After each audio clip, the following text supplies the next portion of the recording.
get in touch. Oh, that's nice. Okay, and so with that, Brooke, would you like to take over?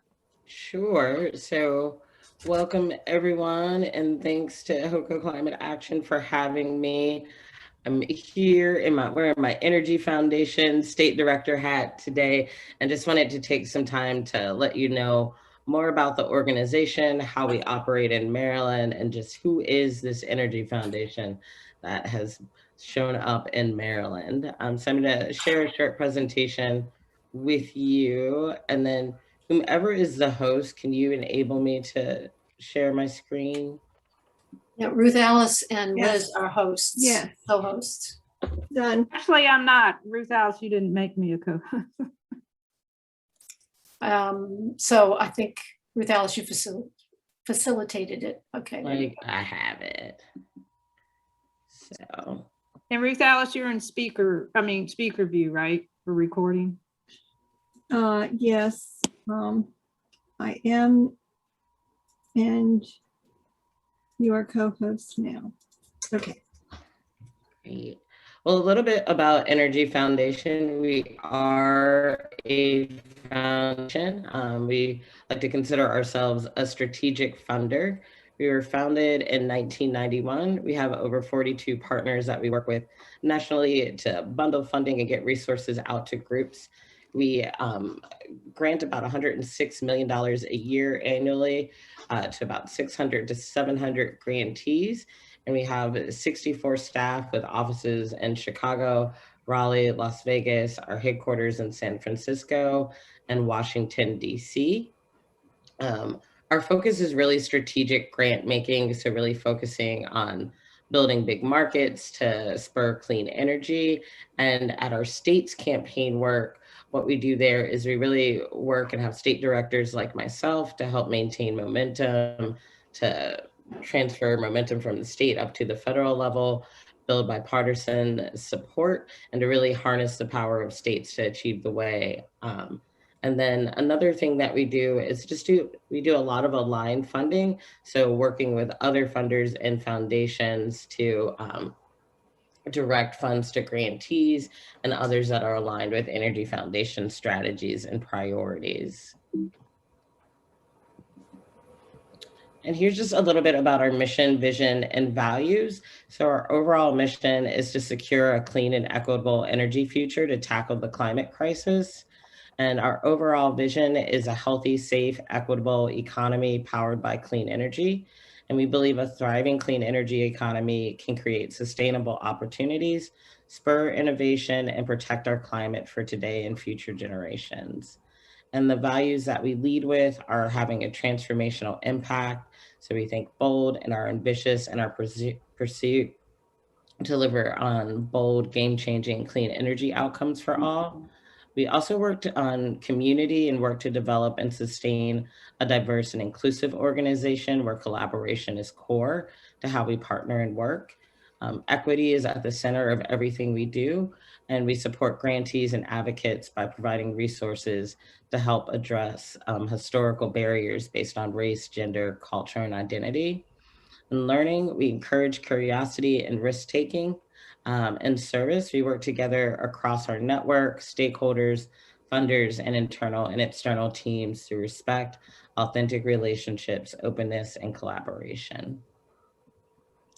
We have 4 primary areas that we work in. So those are energy optimization, clean energy and power, reforming power markets, and transportation.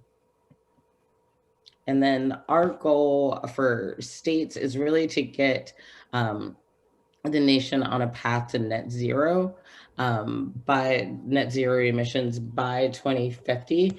And our plan goes up to 2030 and really looking at where do we have to have strategic climate emissions reductions in order to avert that climate cliff.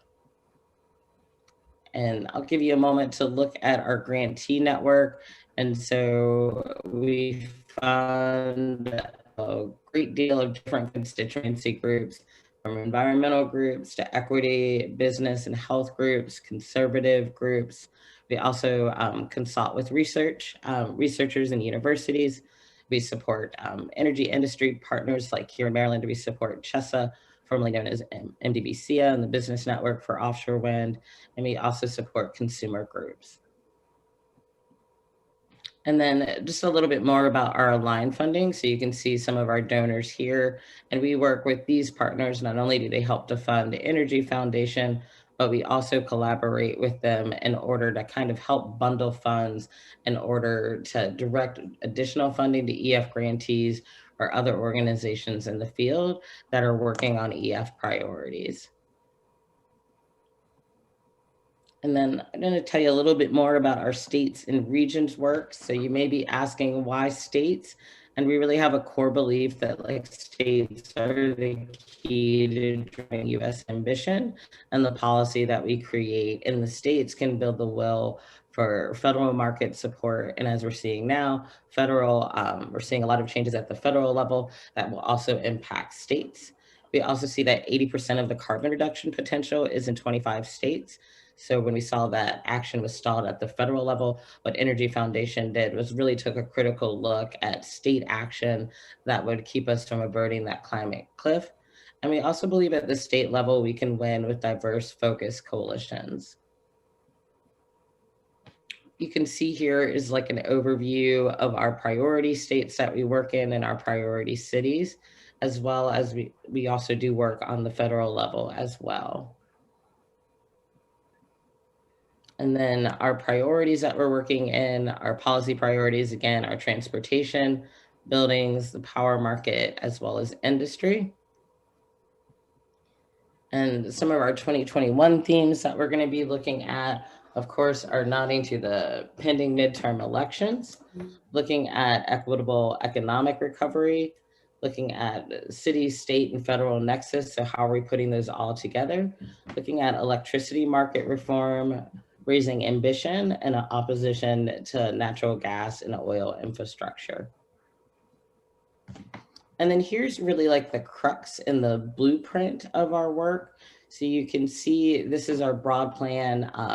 If most states are able to reach these emission reduction goals, then we will avert the climate crisis. And so you can see in the power markets, we're looking at our states really need to achieve 75% carbon-free generation to be off coal or nearly off all coal, and also to have a 50% reduction in greenhouse and gas generation. And then in transportation, we want an overall reduction in greenhouse gas emissions from transportation, and looking at really transitioning to zero emissions vehicles. So 60% of all new light duty vehicle sales being electric, and 50% of new medium and heavy duty vehicle sales being electric. And then looking at industry, really focusing on reductions in methane emissions and other industrial greenhouse gas emissions. And then for buildings, looking at it less from like an energy efficiency, but more of an energy optimization standpoint. So achieving a 1/3 reduction in sector energy in the building sector, ensuring that 100% of new buildings are zero carbon, and that 50% of all existing buildings are retrofitted to zero carbon, and 80% of appliances are all electric.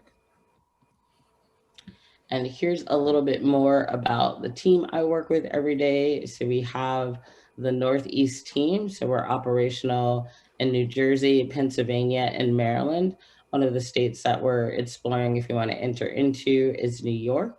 And currently our staff consists of Emily Enderly, who's our Senior Regional Director. We have our Program Associate, Aubrey Hills, and Program Coordinator, Katie Kaufman. And then our Campaigns Director, who helps at the state level, developing and working with me to develop campaigns and strategies overall. And then Nick Cifuentes, and then Colin Wright, who's our Communications Director and works with Energy Media to provide resources and communications. And then we have Kate Zyla, our Policy Director.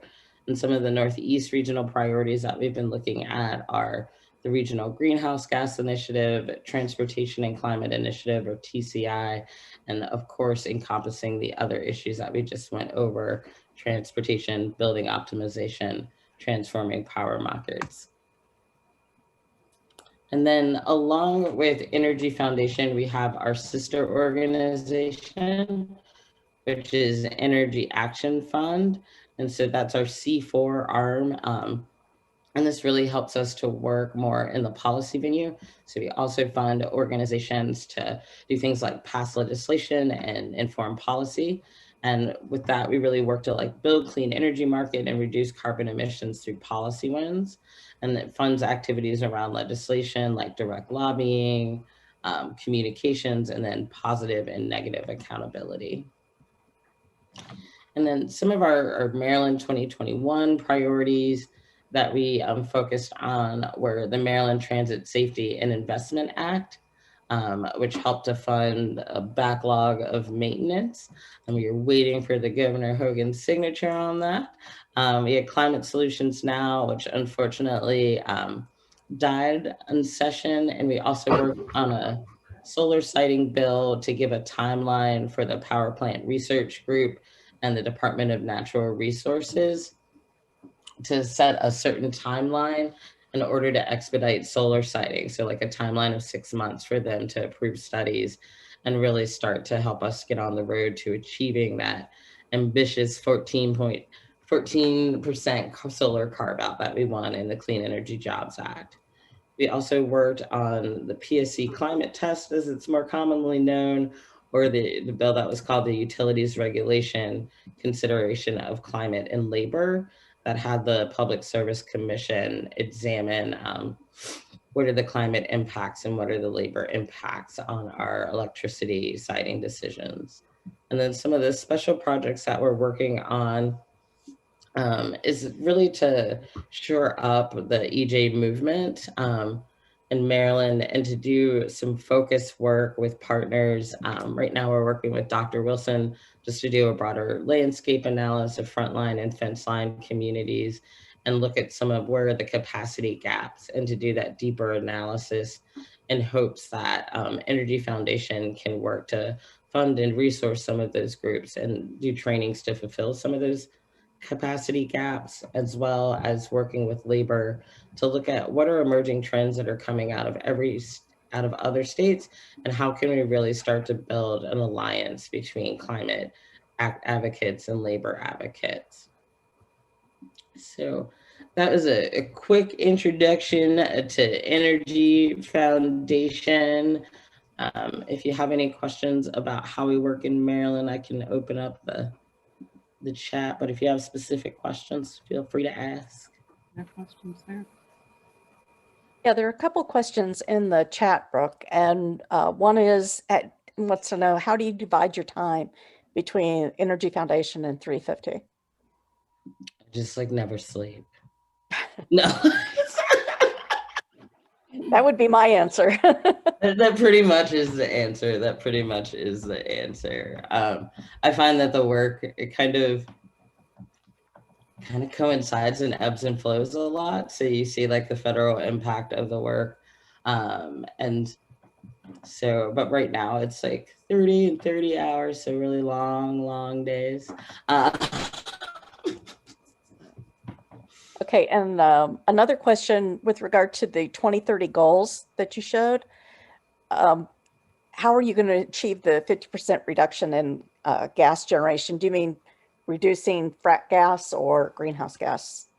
Reducing, looking at like reducing like fracked gas, and particularly like methane. So we don't work on like particular projects. So you probably wouldn't see Energy Foundation stepping into like a Potomac pipeline campaign, but you probably would see them on a bill like the Water Pipeline and Water Protection Act and other methods that'll kind of stop projects overall.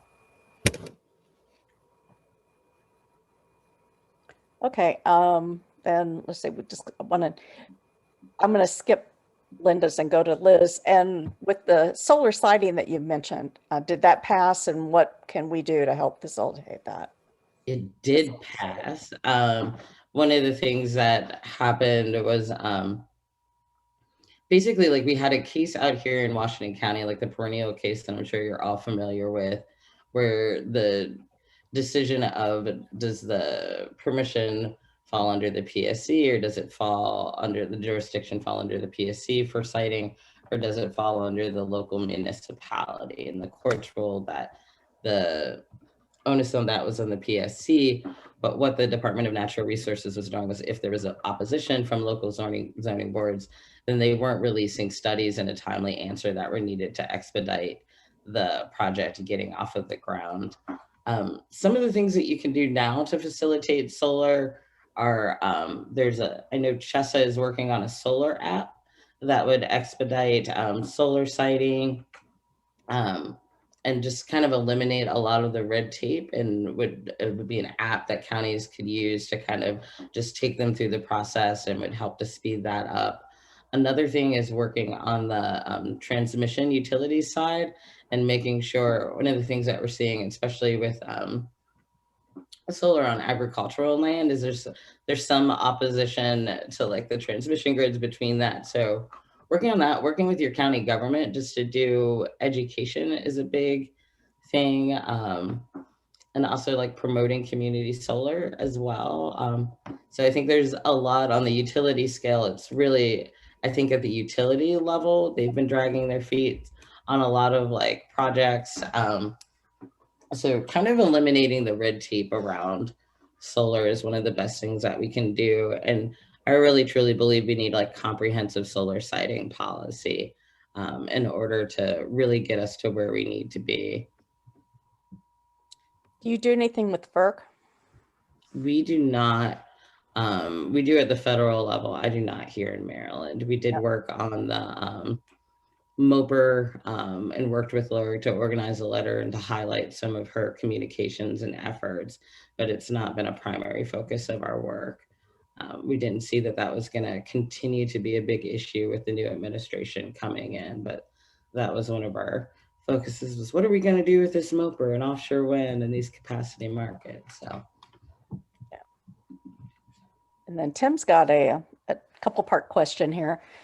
Is the Energy Foundation focused on mostly on policy advocacy, or also work with building political will from the grassroots, or capacity building for advancing local clean energy development? So we primarily don't work on like local issues. It primarily is like a statewide issue unless your local issue impacts statewide. So for instance, with solar siting, it's kind of have to do it county by county in order to build up the well. Our C4 Energy Action Fund does work mostly on policy advocacy, and we also work on grassroots to build a political will. Right now, we're about to embark on a strategic planning process that has months of deeper engagement built in it, especially with the elections coming up. I think we need to build a broader movement in order to get the bold climate change, like bold climate action that we need. So there will be a focus on literally our strategic plan says, what's your political path to victory and what's the capacity that you need in order to achieve it? And if you've ever worked with me on a campaign, you know grassroots are never left out and are at the core of every change that we want to make. Okay. And then somebody wants to know if it makes a big difference if a bill becomes a law, either by the governor not signing it or actually having him sign it. And I don't think there's a difference. It becomes law either way, right? It becomes a law. I think it just shows more of his like political posturing than having an actual impact on the legislation. Help with his campaign for president. Okay, Linda says, I already pay for solar and wind for all my electricity by participating in a local electric farm and through a wind option with the power company. But it took years to get that. And I worry that BGE is still pushing to build another coal-powered plant. I have not heard that there's another coal plant under consideration. Have you? I have not. I think coal is mostly on its way out in Maryland. The economics aren't there to continue to support it. Right. And Liz wants just a clarification on this. The solar bill, will that change local siting zoning? Or is it just? No, basically what it'll do is it'll expedite it'll put a time limit that the Department of Natural Resources and the power plant research project has in order to release the studies, in order for the permit to go through. And when you say net zero, how do you define that? Just getting to a point where we're negating the greenhouse gas emissions and getting at a net zero level by reducing emissions and implementing methods of like tree planting and things like that, not solely relying on it, but getting us to a point where we're at net zero. So we're not relying on fossil solutions, but Yeah. And then going back to Lynn, you said a little bit this earlier, but what can we do to help move along these initiatives that you guys are supporting? I think continuing to do what you're doing already. You do a lot. So I think it just continuing to make your voices raised. I think one of the things I would like to see more from our grassroots is more engagement in the policy formation. You all are the eyes and ears of the community, and it would be great to see you all play a greater role in that, as well as making sure we're organizing our networks, getting out there, really diversifying and bringing people into the movement like you're doing right now. But more of that and spurring people into action and giving them on ramps to action. We all play a really critical role in the climate crisis, and it takes everyone and it takes all kinds. So continuing to do educational outreach and also moving folks up a ladder of engagement. I mean, we're at the state level, so I think y'all have heard my speech where like 8 to 12 phone calls really makes a difference on a piece of legislation. So continuing to do that activism, continuing to take your own personal responsibility in the climate crisis, and also really reaching out and participating and making sure that we're getting community informed policy that works for the people and for the climate. So I would always say, network with other organizations and groups to grow your own. And most importantly, take care of yourselves. Take care of yourselves. This is really hard work. It's definitely not a sprint, it's a marathon. And so I tell Stephanie all the time, every check-in we have, I'm like, what'd you do this weekend? Because I know she's always working. But I think in order for us to be sustainable in the movement, we have to sustain ourselves. I think those are all things that we can do. Thank you. Yeah, that was great. Ruth Alice wants to know if you could say a little bit more about electrifying buildings. You know, we would like to see buildings electrified across Maryland. The way we operate is though Energy Foundation is not giving directives to folks and saying these are the policies that you should work on. What we like to do is actually have all of you come to the table and figure out those policies together. So if buildings is a priority and it's also one of our priorities and those are aligned and you're forming policies around those, and what our role would be to like facilitate and resource you all being able to do the stakeholder outreach. So you might go into like low income housing and get some of those groups engaged to help you formulate the policy, or you might need a research or a study, but we don't come up with, like that should be driven from all of you and the advocates and grassroots groups versus Energy Foundation giving you that directive. So I don't have the magic bill for next year yet, but I plan on working closely with all of y'all to figure it out. yeah. That's all we have. And At the county level, I mean, I would see pushback from developers, you know, because the county has, they are the zoning board too, right? Mm-hmm.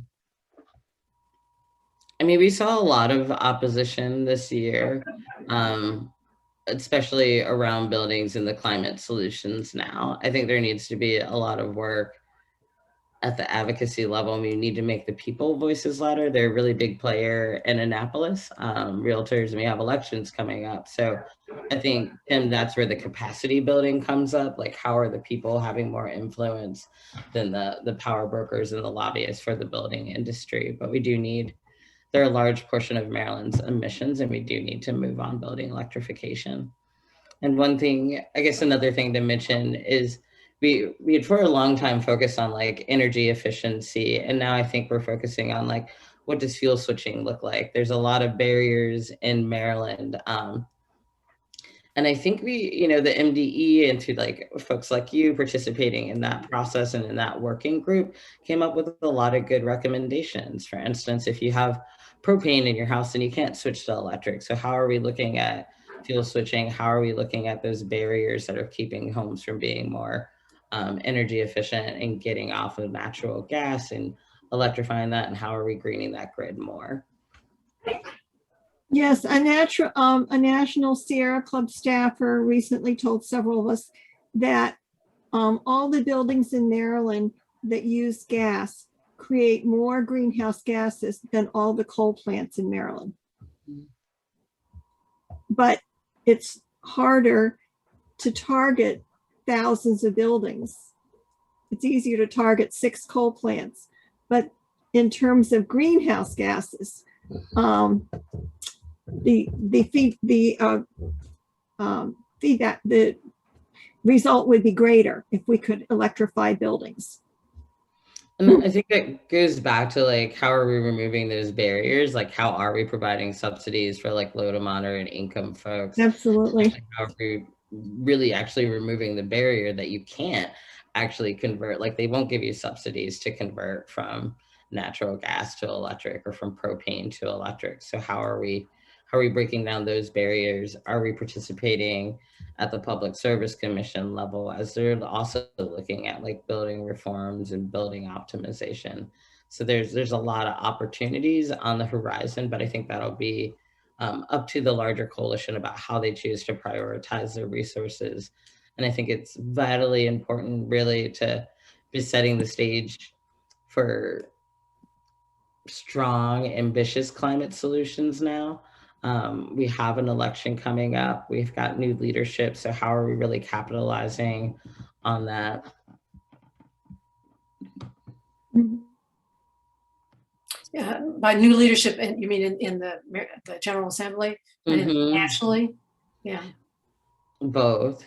And I think that's another thing that we need to be looking at coming down the line. There's a lot of, and I think it's a really good opportunity to do some new organizing and talk about what are the federal impacts of like the American Jobs Plan, of the CARES Act, and really looking about how do we want that money spent in Maryland? Do we need a Board of Public Works strategy so that those decisions are really being powered by the people and that are being looking forward climate and making sure that we're getting those investments in the communities that have most been impacted. Another, could you describe the grant making process that you guys have? Is it ongoing through the year? Do you have deadlines for cutoffs, or how's it set up? We have like a mid-October blackout date. But aside from that, we do grants all year round. Usually we invite groups to be part of like a strategic planning process. And from there, we pick our priorities. This year, that process is going to be pretty much open to, like, the strategic planning process will be open to everyone. And so I see a couple of like on-ramps. So like one, we'll probably be opening up grant making to actually do the research, like the educational outreach and stakeholder engagement. And then let's say like let's say buildings was one of our priorities, and you all wanted to do a project where you were educating your legislators or wanted to do some community focus groups, then I would ask you to submit a pre-proposal. It's 1 to 2 pages. Nobody ever follows that rule. I don't know why. Y'all just like to write a lot. And then we would review that and see if like your goals align with our goals, and then grant the proposal. We don't require a lot of reporting. We usually have like a check-in meeting at the end of your grant period. And we're different than most funders in that we're pretty hands-on. And so most funders would like leave you alone and check with you in a year or in 6 months and require a long grant report. But we have more of like a strategic funding model where I'm not only involved in like resourcing the projects that you all come up with, but also in helping you to execute those. So we're pretty familiar with all of our grantees. Can you say a little bit how Maryland was chosen as one of the states that you focus on, and why New York wasn't in the group before, but what you're looking at to make a decision on them?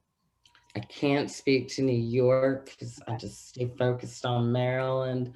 Maryland, they saw the Clean Energy Jobs Act passed, and then they also saw Hogan's CARES bill and thought they actually came into Maryland at the latter end of the Clean Energy Jobs Act to work on counteracting the Hogan veto. And they were really excited about CARES because they thought it would look like a bipartisan effort to get to net zero emissions. So they invested in Maryland and just saw a lot of opportunity. Plus we had also just lost a major funder. And so they saw a need to really fill that void.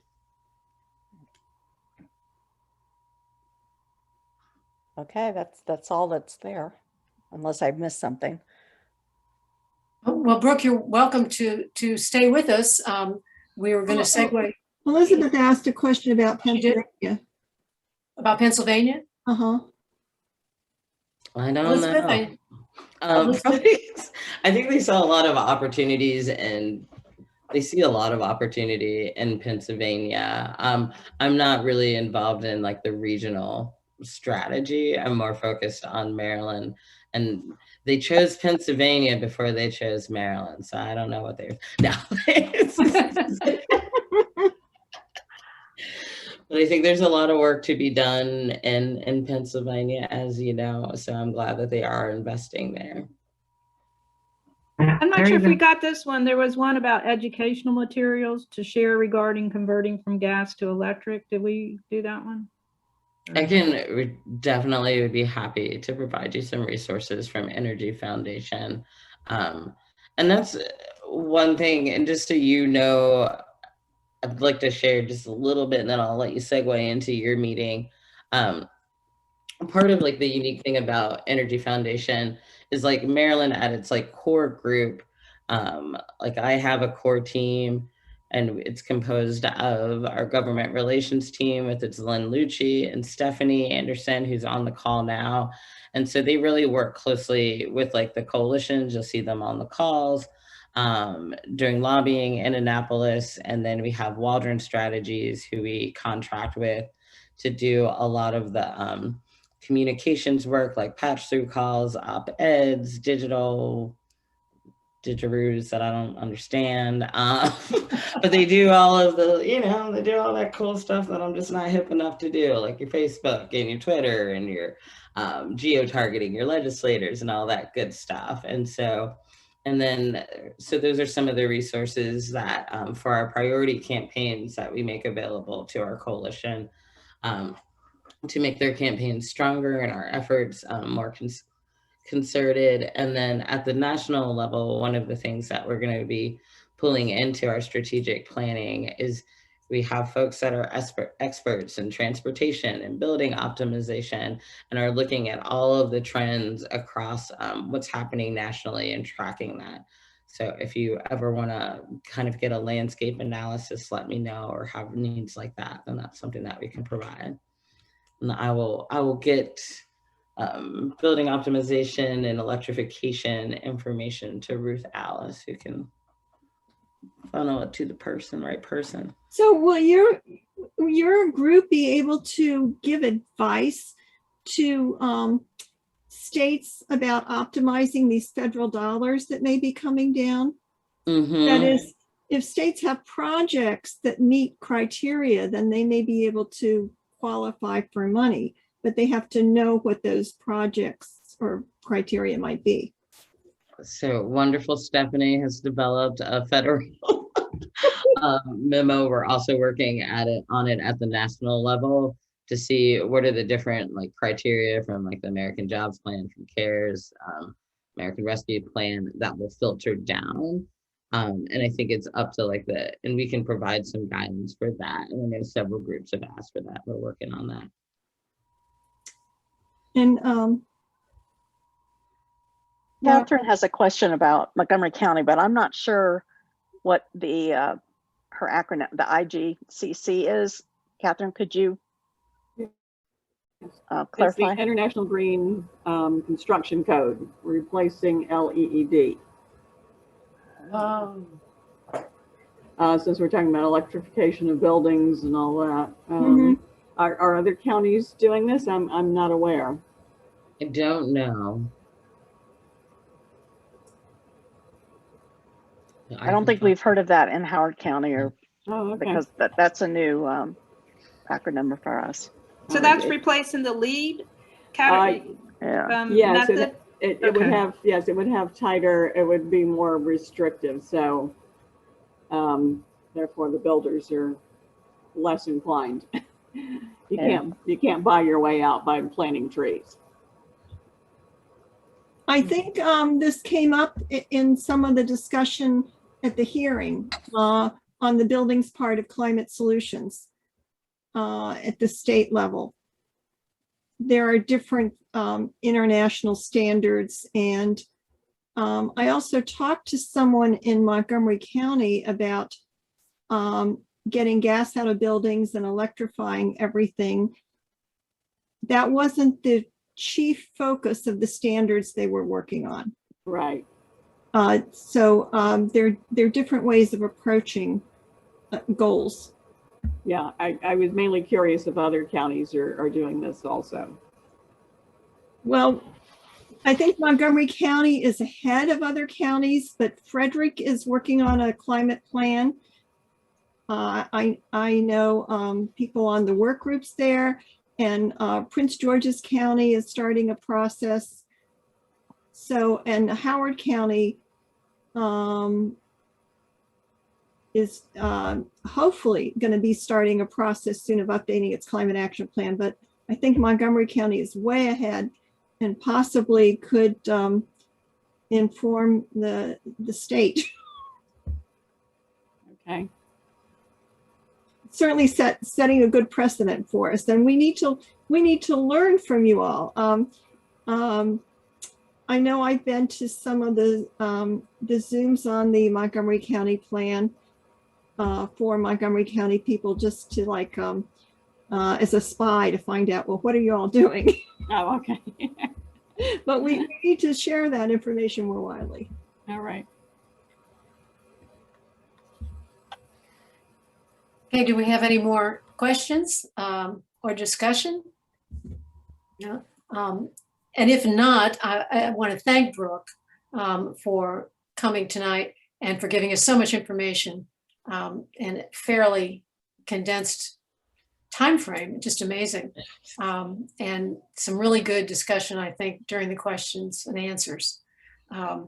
So we were going to also segue right now into what HoCoClimateAction has been doing and looks to the future to be doing. And we of our membership, Liz Fainer, and then Sherry Glenn, and then Ruth Alice will be talking. Liz is going to give us a rundown on local Howard County action, including some hot off the press invitation to a news conference on Thursday. Some of you may already know about it, but. And then Sherry's going to be sharing information about climate and other action at the state level. And Ruth Alice will have some announcements and be talking about the national level. So we also have immediate action items for you. And if you want to keep up with climate action, a really good way to do that in the local and state arenas are to sign up for our newsletter at HoCoClimateAction@gmail.com. And so if you put some of your information in the chat, we'll be able to do that easily.